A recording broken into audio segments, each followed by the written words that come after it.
So apparently this season of Marvel Rivals has been a dumpster fire for literally everyone. Not me. I'm doing great, if you care, if you wanted to ask, which you probably didn't, but I'm going to give you my opinion anyway. But there has been some drama with Necros claiming that Strategists is a low no-skill role for boosted players to abuse, which is a lie. And although I will be honest, I don't care what Necro says, and it's kind of funny that his comments are living rent-free in some people's heads so much that there is literally a strategist strike going on in the game right now. More honesty here, I haven't actually noticed since I don't care to pay attention because I'm just used to these comments about support and strategists being brain dead and low skill and everything like that. That's just like normal, which is like sad. And it's not really true. So take that as you will. Now, based on Necros' vape brain takes, what else could be the reason why strategists are not enjoying the game right now? Could it be the fact that dive is super strong right now? Could it be the fact that strategists get rewarded the least amount of points in comparison to other roles in ranked? Could it be the rise of toxicity to strategist players because other people in the MR community deem them to be useless because of Necros' comments? If you have said yes to all of these or have guessed all of the above, then you're probably right. Give yourself a high five. Just out of whack right now based on the system and it trying to basically push me out of where it is that I am right now. I'm not 100% sure, but I've been playing more games this season. And if you look at my stats and the numbers, they're quite high. I mean, I think the lowest one where I've had like the lowest amount of points is 19, and that's when I lost. And that's actually when I was playing at DPS. In comparison to all the other ones where I have played strategists and I've gotten more points. Like the highest points I believe is 30 points, and I was playing Rocket that game. So, I mean, I guess the whole point system doesn't really apply to me. Now, I haven't seen what my other teammates have gotten. I do know that on my other account, I'll get like 38, almost 40 points. But then again, I'm in low ranks, like gold. So that could be it. It could still be pushing me out on my DPS account, but I'm not sure. But I'm not going to say, I can't invalidate other people's like experiences, obviously, because we've all seen the Borger video where he gets like 13 points as playing on tank versus SK getting 22 or 23 points and rightfully so, Slay Queen. But in all seriousness, that isn't really right and that doesn't sit right with me. I don't really comment on other roles, but tank is super important in taking space and holding it. Without a tank, you're really going to get steamrolled. Like, if you have a sucky tank or a sucky support, that game is most likely a loss, unlike a DPS. I mean, I've seen a lot of games, especially watching Chasm stream, where he'll go like 14 and 22 or 12 and 17 and still win the game. By the way, I love watching Chasm. He's helped me understand Magic a lot better and a lot of the other melee DPS. So shout out to you, Chasm. Love ya. You can recover from a crappy DPS in comparison to a support or tank. That's literally just my opinion. I've seen it so much in Overwatch and in Marvel Rivals, and that's my experience, but I could be wrong. As for calling strategists low skill or useless, has to be the dumbest take in gaming history that will never go away. Strategists don't have the power to determine a win like tank and DPS do. Of course, they have their Q button, which a lot of low-ranked people get pissed about because, oh no, how dare I use my support ult to save my entire team?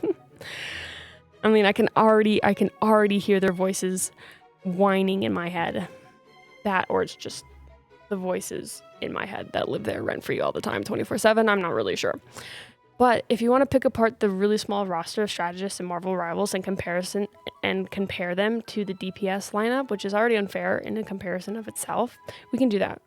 For sure, you're obviously going to have easy strategists like Cloak and Dagger, who have auto aim already, Rocket, Luna, and Jeff.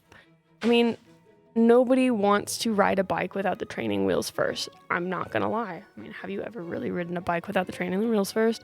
It's not fun. But you also have characters like Adam, Loki, Mantis, and Invis who are more advanced. And that is when you get more confidence in yourself and you're able to ride that bike without the training wheels. So obviously you have your low-level skilled heroes and your high-level skilled heroes. And there is nothing wrong with that because it's the same thing In the DPS lineup, Punisher, Iron Man, Moon Knight, who also has an auto-aim ability, Scarlet Witch, also auto-aim, and Squirrel Girl. You can literally play that hero with one hand. And these are considered, in my opinion, easy DPS. I'm also going to throw in Hell in the pile because now that I'm thinking about it, a lot of people are harping on these characters because they don't take much skill as the rest of the roster. So it literally could just be boiled down to the fact that high-skilled players hate low-skilled characters. And I don't think that's new, honestly. And to be fair, I don't like Scarlet Witch, which is a very easy character to play. But it's also fair to consider that people play this game for fun. Oh my gosh, new concept. Who would have thought? I just blew everyone's mind. There's brain juice everywhere.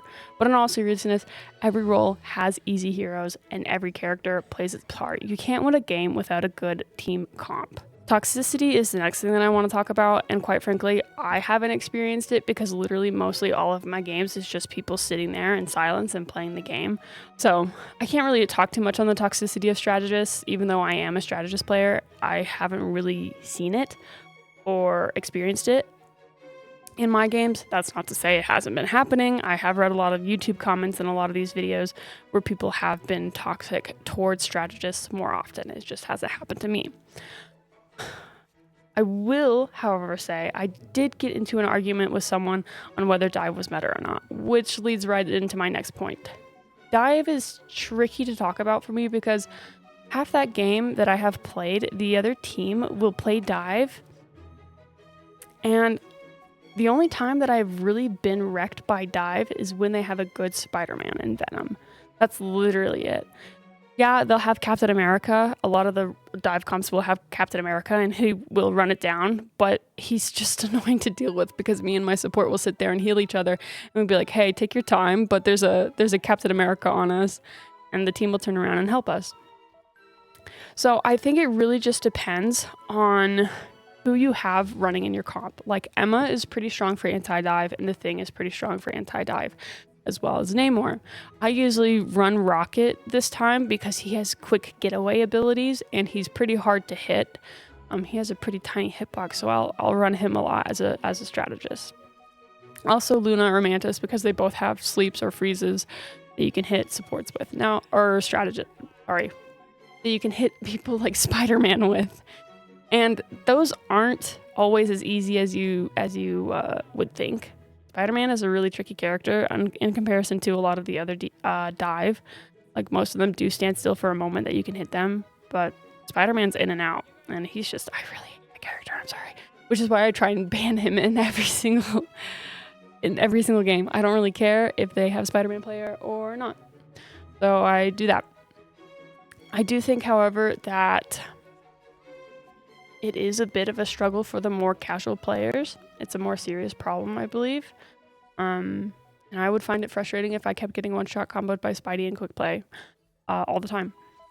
And I don't think that's something that should be ignored for casual players because they do make up a big chunk of the player base. And I feel like Marvel Rivals, in comparison to Overwatch, is a more casual game. I think the problem is that a lot of people want it to be Overwatch. I don't know. I heard in Flats's video, in one of his videos, where he's like, we need a support with the shield. And I'm like, you don't want that. That is what killed Overwatch. We don't want that. We just need a tweak dive to make it not as miserable to deal with for everyone else. Although I do say that dive is fun. It's probably the funnest comp to play. I mean, I love running it down on Magic like all the time. I love being a terrorist in the backline. I also find a lot of anti-dive characters to be strong too, which is why I just am so on the fence on saying that dive is meta and dive isn't meta. Like I said, Emma, the Thing, Namor, and all that. Scarlet Witch even is anti-dive. Now that's not to say that those characters haven't gotten steamrolled by dive and dive hasn't gotten steamrolled by anti-dive. So it's kind of like dive is strong, anti-dive is strong. So I guess you could say that dive is meta, but I can't, like, you know, put my finger down and say, yes, this is it. That's just my opinion.